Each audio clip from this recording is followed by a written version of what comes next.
સુરતના Khajod dumping site પર 24 માર્ચથી લાગેલી આગ હજુ પણ કાબુ બહાર છે, જેના કારણે આસપાસના વિસ્તારોમાં ઝેરી ધુમાડાના કાળા વાદળો છવાઈ ગયા છે। ફાયર વિભાગની ટીમો સતત જહેમત ઉઠાવી રહી છે, પરંતુ કચરાના પહાડોમાં લાગેલી આગ શાંત થવાનું નામ નથી લઈ રહી। આ ગંભીર સ્થિતિ વચ્ચે પૂર્વ કોર્પોરેટર વિજય પાનસુરિયાએ ચોંકાવનારા આક્ષેપો કર્યા છે। તેમણે દાવો કર્યો છે કે 3 થી 4 અલગ અલગ જગ્યાએ એક સાથે આગ લાગી છે, જે કેમિકલ છાંટીને લગાવવામાં આવી હોવાથી શંકા છે। ઇજારદાર સીડી ટ્રાન્સપોર્ટ અને પાલિકાના અધિકારીઓની મિલીભગતથી ચાલતા કચરા કૌભાંડના પુરાવા નાશ કરવા માટે આ માનવ સર્જિત આગ લગાડવામાં આવી હોવાનો આરોપ લગાવવામાં આવ્યો છે। આ મામલે વહીવટદાર મિલિંદ તોરવણેને પત્ર લખીને જવાબદારો સામે કડક કાર્યવાહીની માંગ કરવામાં આવી છે। બીજી તરફ મ્યુનિસિપલ કમિશનરે તપાસ કમિટીની રચના કરી છે, પરંતુ વારંવાર બનતી આવી ઘટનાઓએ સુરત પાલિકાની વૈજ્ઞાનિક કચરા નિકાલ પદ્ધતિની પોલ ખોલી નાખી છે।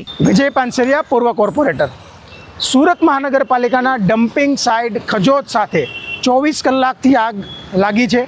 આ આગ કોઈ કુદરતી આગ નથી, માનવ સર્જિત એટલે છે કે આ સાઇટ પર જે ઇજારદાર છે એમને સુરત શહેરમાંથી જે રોજનો 2500 ટન મેટ્રિક ટન કચરો નીકળે છે એનો નિકાલ કરવાનો હોય છે, અને છેલ્લા 3 વર્ષમાં એમને 30 લાખ મેટ્રિક ટન કચરાનો નિકાલ કરવાનો હતો, પરંતુ એમણે ફક્ત અને ફક્ત 14 લાખ મેટ્રિક ટન કચરાનો જ નિકાલ કર્યો છે।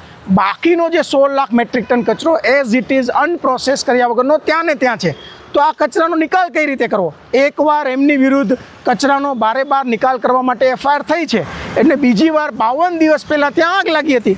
એ આગ લાગી હતી એનો કમ્પ્રિહેન્સિવ રિપોર્ટ ક્યાં છે?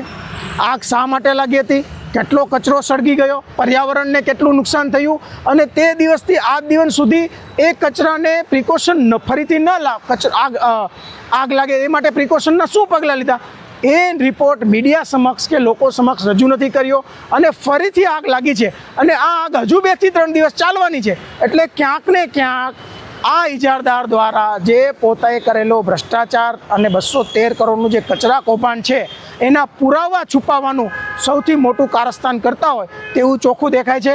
સુરત મહાનગરપાલિકા ખાલી તપાસ કરે છે, રિપોર્ટ લોકો સમક્ષ કે મીડિયા સમક્ષ રજૂ કરતા નથી। આ ચોખ્ખું દેખાડે છે કે આમાં મોટો ભ્રષ્ટાચાર થયો છે, અને આમાં સમગ્ર તંત્ર, સુરત મહાનગરપાલિકાનો સોલિડ વેસ્ટ ડિપાર્ટમેન્ટ હોય, પર્યાવરણ વિભાગ હોય કે તેના ઇજારદાર હોય, આ તમામે ભેગા મળી અને મસ્ત મોટો ભ્રષ્ટાચાર કર્યો છે।